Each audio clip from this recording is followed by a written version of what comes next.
All right, so on to the AFC West rankings.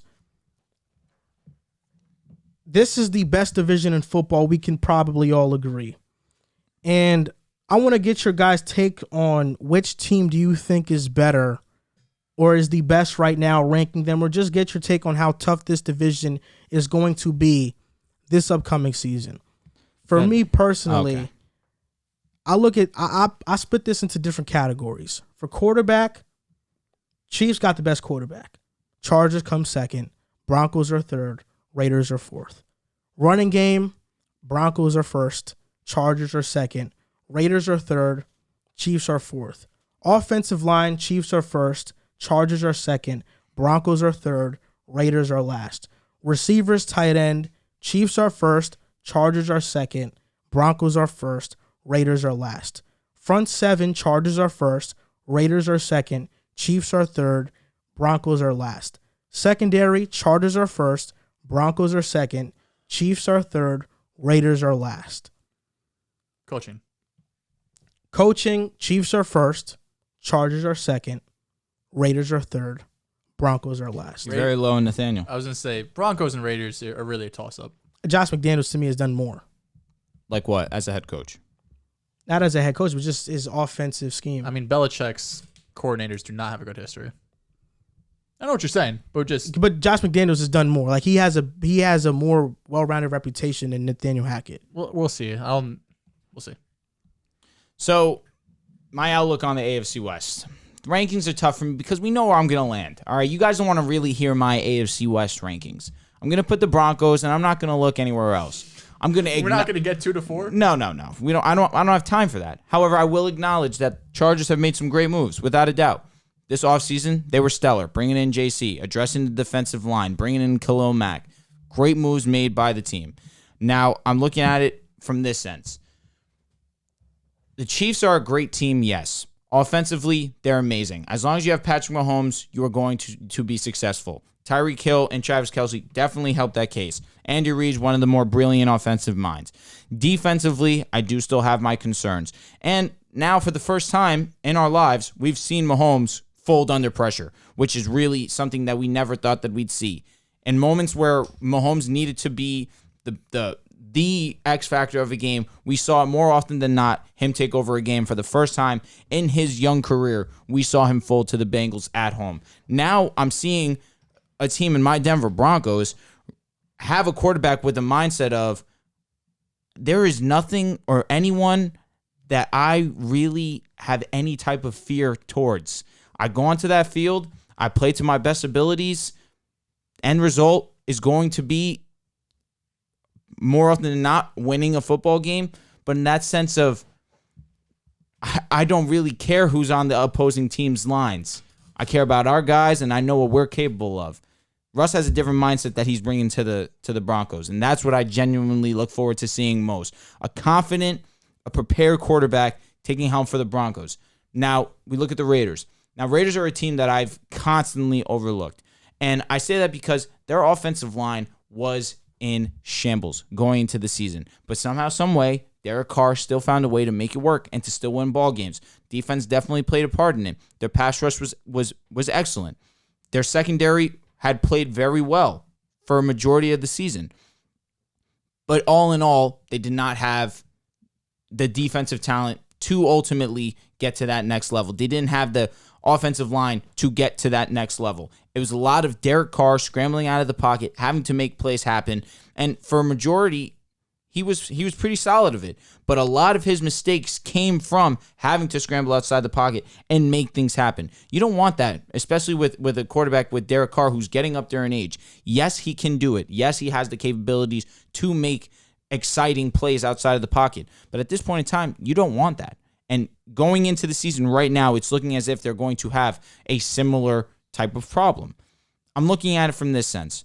The Broncos' biggest need has been quarterback since Peyton Manning has left the NFL. Now, right now, as we stand in this offseason, in March 16th, 2022, our biggest need right now It's linebackers. We addressed our defensive line. Randy Gregory, regardless of the contract, 5 years, $70 million. It's only $28 million guaranteed. I don't hate the contract. It's the exact same contract that Dallas was going to offer him. He just wanted to come to us because he liked the terms more than he liked Dallas's contract, the wording of it.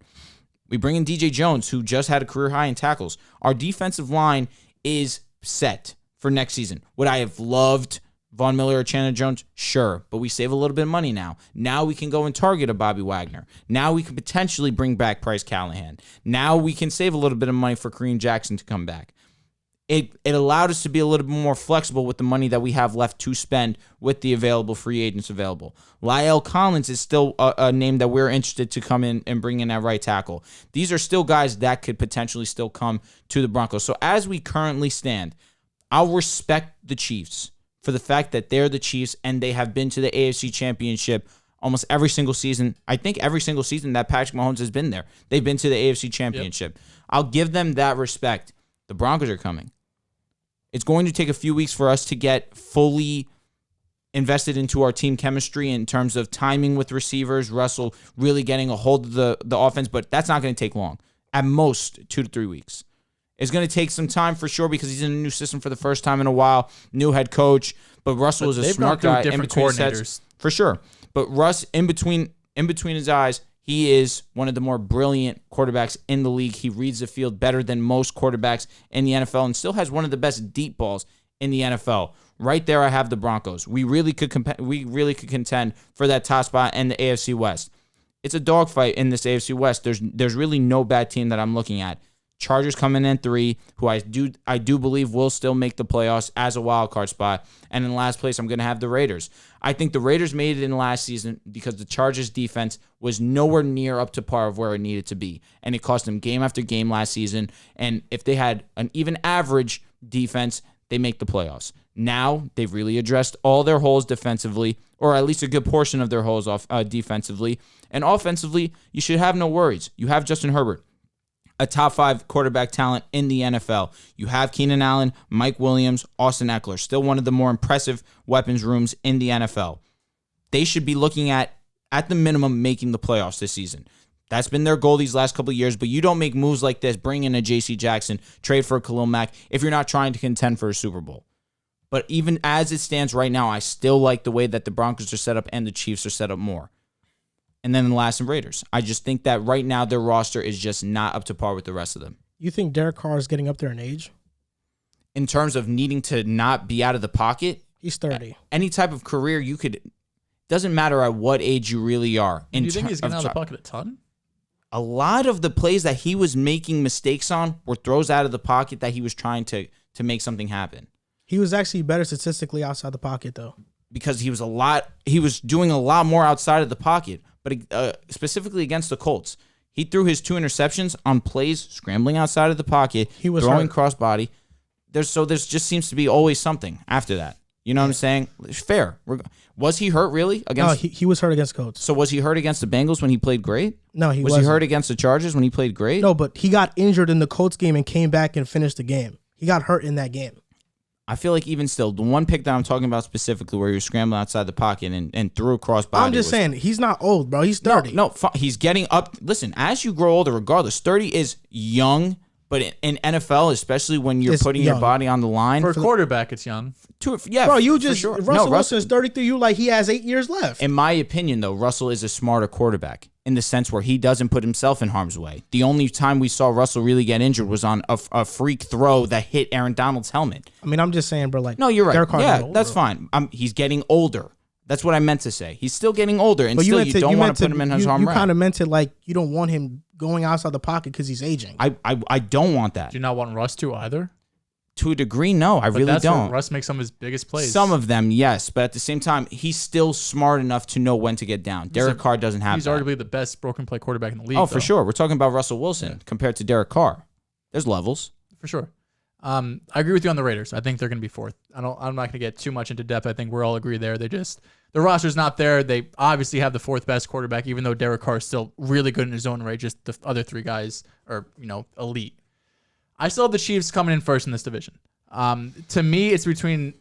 It wouldn't surprise me if the Chiefs, Chargers, or Broncos win it. I think they all have around an equal chance. I'm giving the edge to the Chiefs just because they've done it for 4 straight seasons. Andy Reid's the best head coach, and I think Patrick Mahomes is still the best quarterback out of the 3. Even though if you want to make the argument for the other 2, I'm not going to fight you too hard. Oh, sweet. I still look at the Chiefs' offensive line. Their offensive line is phenomenal. The best receiving duo in Kelsey and Tyreek Hill in the NFL. Losing Honey Badger and Jadarius Ward definitely hurts. It's going to hurt their secondary. They did replace Honey Badger with Justin Reed, who's someone that I feel like maybe has not played up to par just because of the scheme and how he's been utilized in Houston. But I think in Kansas City, winning culture, Spags' defense, I expect him to return to a level that all of us expect to play. I think Justin Reed is still one of the better safeties in the league, and they gave him a ton of money too. In second place, I have the Chargers. I think the moves they made this offseason, before the free agency started, them and Denver were neck and neck. I really couldn't choose. But the moves they made, acquiring Khalil Mack, J.C. Jackson, as well as on the defensive line, interior defensive line, they upgraded to re-signing Mike Williams. I think the moves they made there put them over the top for the Broncos, getting a premier edge rusher, a premier cornerback, really high positional value guys. I think that slightly puts them over Denver. Obviously, having Herbert, you're going to be there year in and year out. He's top 5 quarterback in the league. And Brandon Staley also has a year under his belt. Maybe he's going to look back and see the mistakes he made in that playoff game, possibly going for it on 4th down too much, even though I'm all for it. I think having a year under your belt is going to help compared to Nathaniel Hackett, who only has, who's going to be a rookie head coach for the first time. And then third place is going to be the Denver Broncos. I still expect them to compete for the division. I expect them to compete and without a doubt get a wild card as long as Russ is able to stay healthy.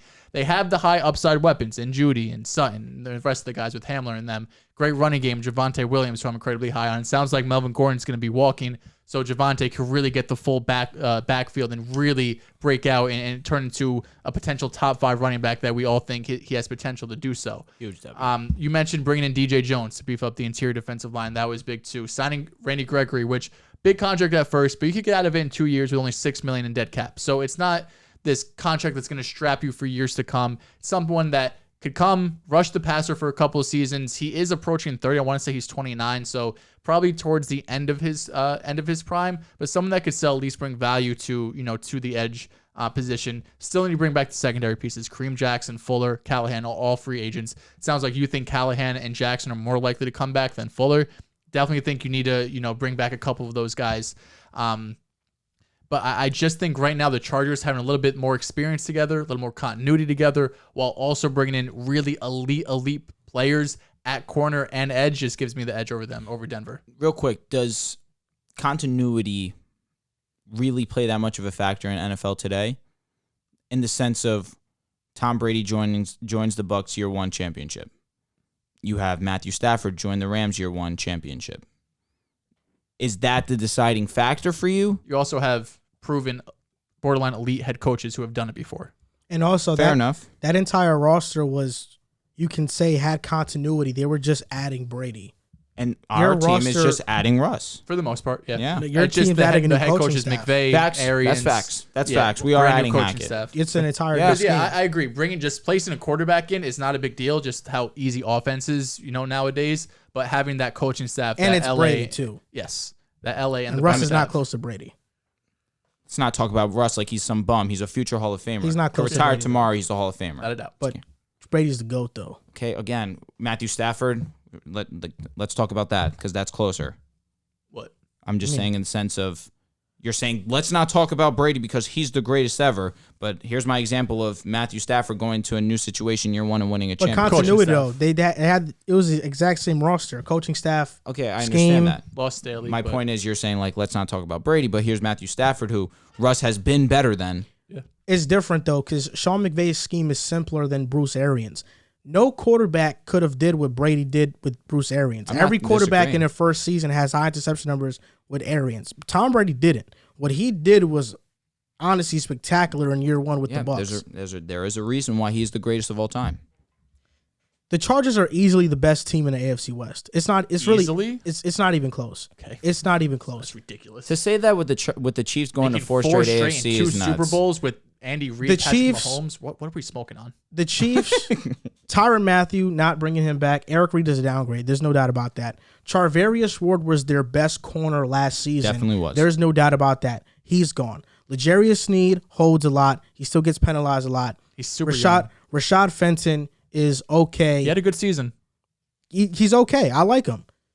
Charvarius Ward is going to be a big loss, and they don't have any interior presence right now because Derek Notty's a free agent.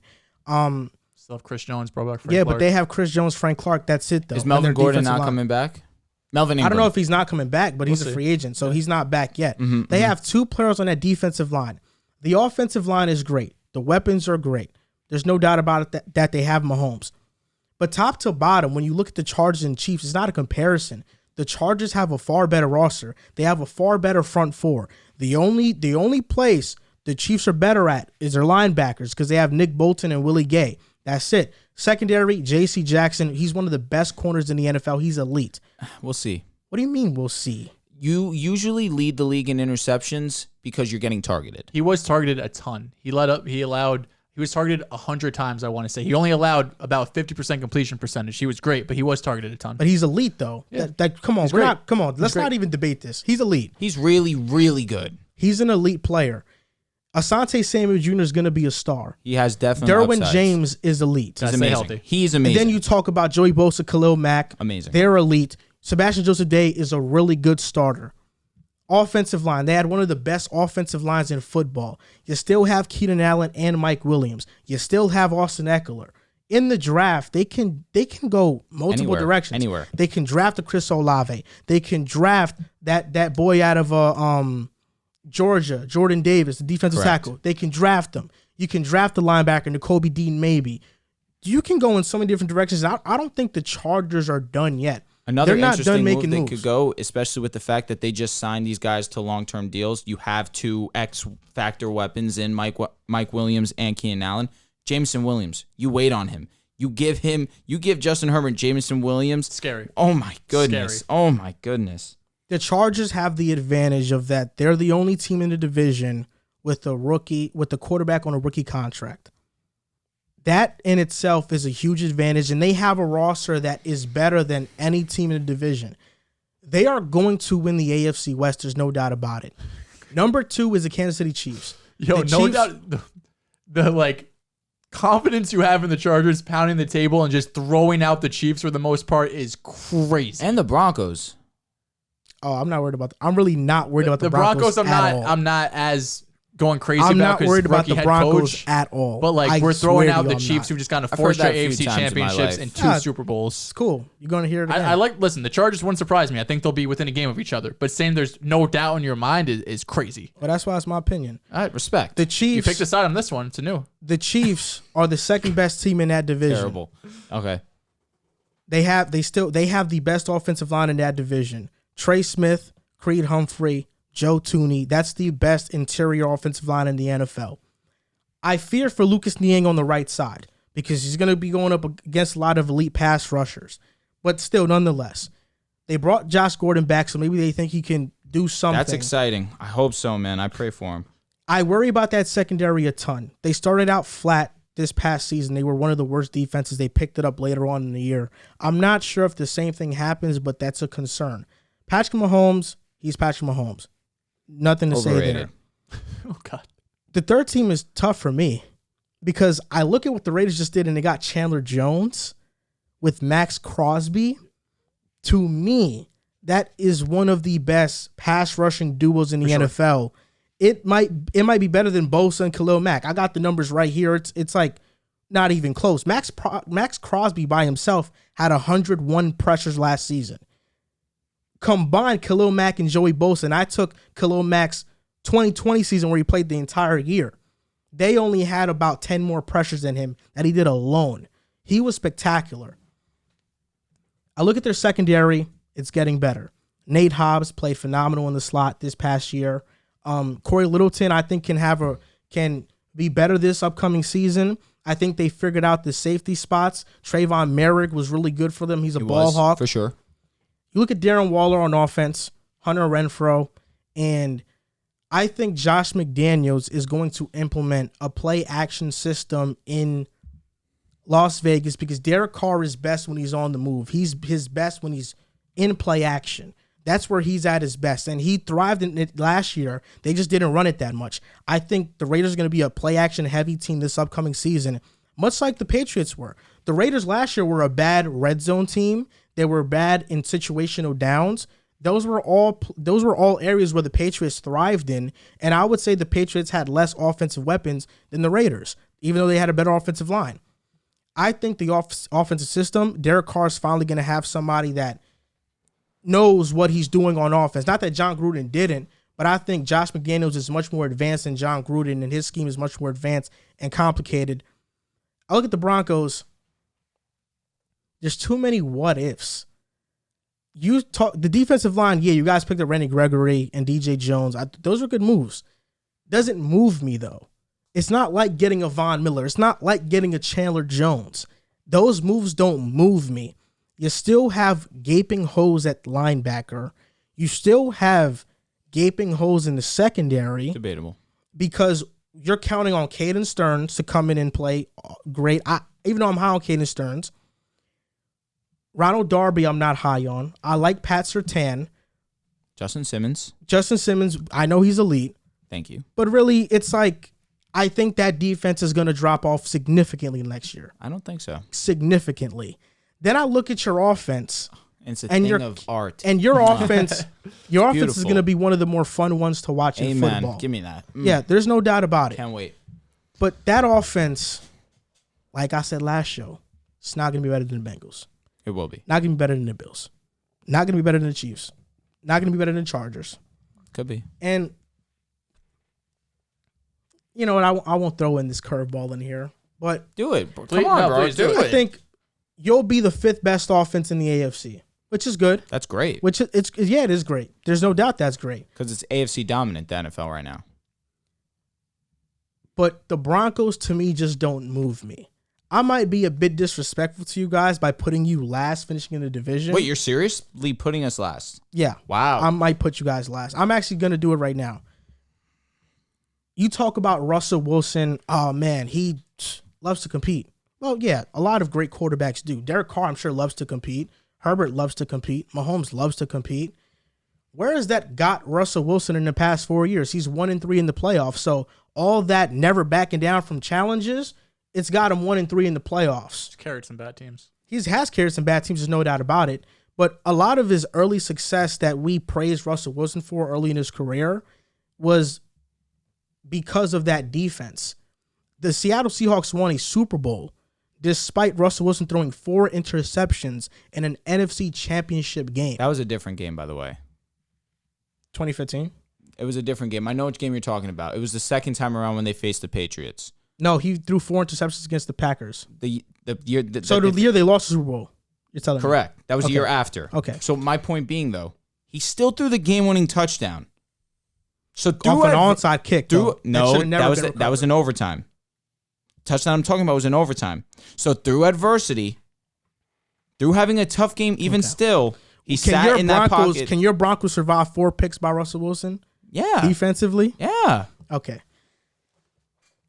I don't think that he'll throw 4 picks ever in the season, but I think the Broncos are being overrated. I think people think Russell Wilson was just an easy fix. I love it. And we see Brady going to the Bucs. We saw Stafford going to the Rams. And now everybody's expecting, now the Russ is on the Broncos, easily Super Bowl contenders. That's not the case. You got to be on the right side of history, my friend. The Chargers are going to run away with this division. I don't think so. They're going to run away with the Broncos division. 4th is nuts, bro. It's absolutely nuts. This agenda of yours. I mean, I have them 3rd, so I guess I can't talk crazy shit, but I could have easily put us first. I decided to chill. Wait till we get Bobby. Wait till we re-sign Bryce. I am talking reckless. The biggest move that happened, and now the AFC West is filled with great pass rushers, but we can agree the Randy Gregory and Bradley Chubb don't stack up next to these elite guys. I don't disagree. Chandler Jones, Max Crosby are now teammates in Las Vegas. Joey Bosa and Khalil Mack are now teammates in Los Angeles with the Chargers. Which duo is better? Real quick, because I was looking at this too. I have Max Crosby with 42 pressures last season, not 100. 100 seems absolutely ridiculous. Yeah, he only had 8 sacks last year. Let me double check. Yeah, because so what I did was I did a little math. So I went back these last. That's good of you, Yeah, bro. I'm a scholar, always learning. So I looked at every player's last 2 full seasons because Chandler Jones dealt with injuries, Mac dealt with injuries, and I added it all up, right?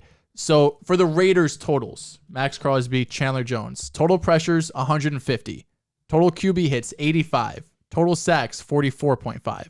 Now the Chargers totals, total pressures 173, so 23 more than the Raiders who had 150, 78 quarterback hits compared to the Raiders 85, and 39.5 sacks to the Raiders 44.5.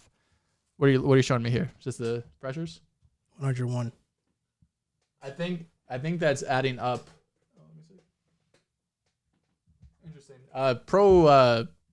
Pro Football Reference has them at 42. So I wonder what the discrepancy is there because that's a huge discrepancy. It might not be pressures. It might be like quarterback hits or something. No, this is QB pressures, hurries plus knockdowns plus all Yeah, sack PFF plays. has 101 total pressures, 10 sacks, 19 hits, 72 hurries. It's taking into account the playoffs too, but they only played 1 playoff game. Yeah. I wonder why there's such a huge difference. But regardless, looking at the numbers I did, it's really close, right? The Chargers had 23 more total pressures, but they had less QB hits, less sacks.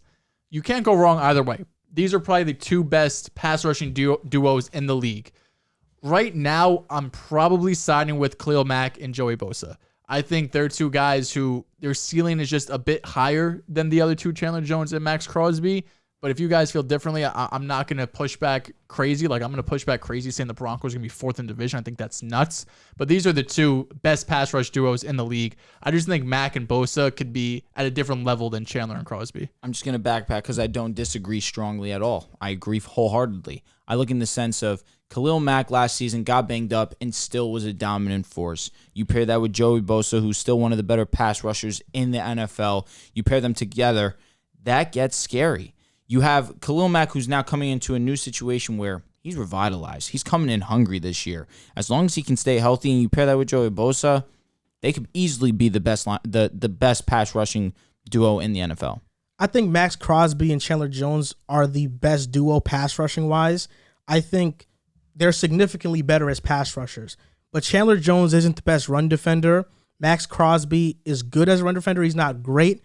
That's where Joey Bosa and Khalil Mack separate from them.